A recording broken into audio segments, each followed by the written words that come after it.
Good day and welcome back to the channel. Today we got a video about Lindeman crawlers. We're going to be covering how this company began as well as how it helped John Deere into the crawler market. This will be our first video on John Deere crawlers, as we'll start at the beginning and slowly work our way up through the newer releases. But before we start, if you're a fan of farming videos or tractor history videos, go ahead and hit subscribe because we got a lot more coming your way. Anyways, let's get into the crawlers. For this story to begin, it takes us back to 1919, shortly after the end of World War I. A man by the name of Jesse Lindeman decided to move west to Yakima, Washington.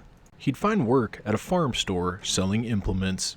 This store would also sell Moline Universal tractors. Being on the west coast, many tractors were used in orchards. Jesse would see the problem with tractors being too high off the ground and not close enough to the trees. While this thought was still in the works on designing a better tractor, he'd exercise his invention skills and build a ditcher.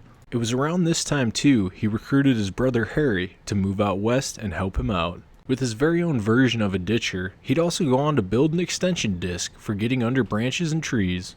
With sales of these two implements doing fair, the company he was working for would end up going out of business. When the business would close its doors, Jesse and his brother would combine their savings to buy all the inventory and stock that was left over. They would also rent the original building and be able to start their own small business. With their own farm machinery business going, they wanted to sell something the farmers needed, and that was crawlers to get in the orchards. They'd make a deal with a Holt dealership that would allow them to sell T35s and T29s. Being able to sell some of these Holt products, they changed their store name to the Holt Tractor Agency. At the same time, they had the Lindeman Power Equipment Company, which focused on selling disc harrows. Everything would seem fine until 1925, when Best and Holt merged together to create Caterpillar. Caterpillar wanted the Lindemans to continue to sell Caterpillars once the merger occurred, but the Lindemans would have had to put up $5,000, and without being able to pay it, they no longer could sell Caterpillar.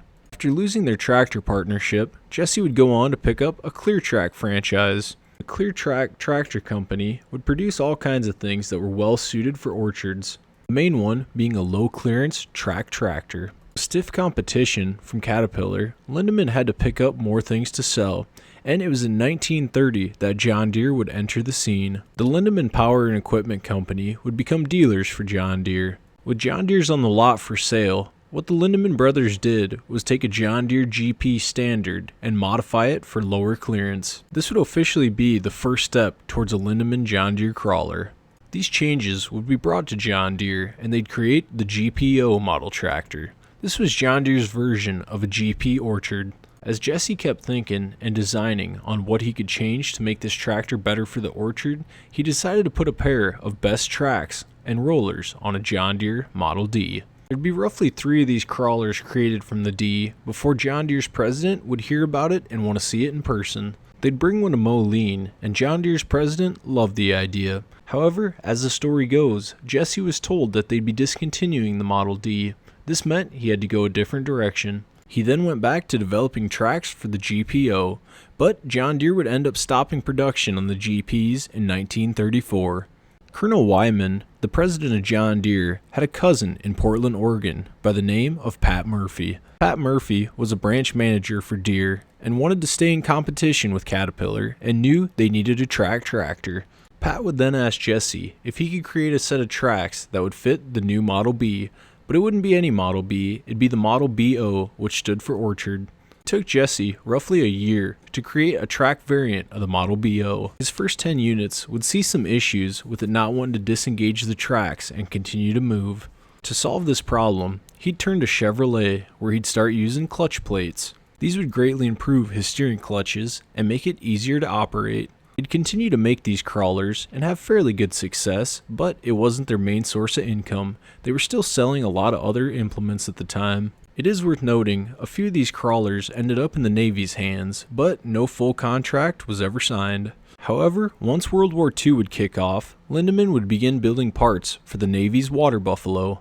And it would be after the war where Lindeman would really start seeing success building crawler tractors. John Deere would send them over 1,600 tractors that would eventually become Lindeman crawlers. They would also make conversion kits that you could take a regular BO and convert it into a crawler. John Deere wanted to experiment with the Model M, turning this into a crawler as well. So they sent a few models up to Jesse to see what he could do. After approving a Jesse's Model M track variant, Deere offered to buy the Lindeman company. The deal would be for $1.1 million and would also include Jesse moving to Moline to head up the track development department. These Model BO Lindeman crawlers would run in total from 1936 to 1947. In total, there'd be 645 of these BO crawlers produced. These crawlers would be set up with 20-horse John Deere 2-cylinder all-fuel engines. A couple of things that makes these orchard tractors unique is the exhaust will be different and so will the intake. These weigh in at just under 4,500 pounds, which compared to a John Deere B row crop is about 3,000. The early B Orchard Lindemans all came with hand start, and it wasn't until the later models that John Deere finally offered electric start. Many of these B Orchard Lindemans have been converted to electric start, as it's a pain to start it with the tracks on it. These crawlers were equipped with 540 PTOs, but they were never equipped with power trolls. The Lindeman crawler featured in this video is the last crawler to come off the assembly line in 1947. So I'm curious if you have any experience on these old crawlers or have ever been around a Lindeman. If so, let me know down in the comments. Anyways guys, this is going to be the end of part 1 on John Deere crawlers. We'll catch you in part 2. Thanks for watching.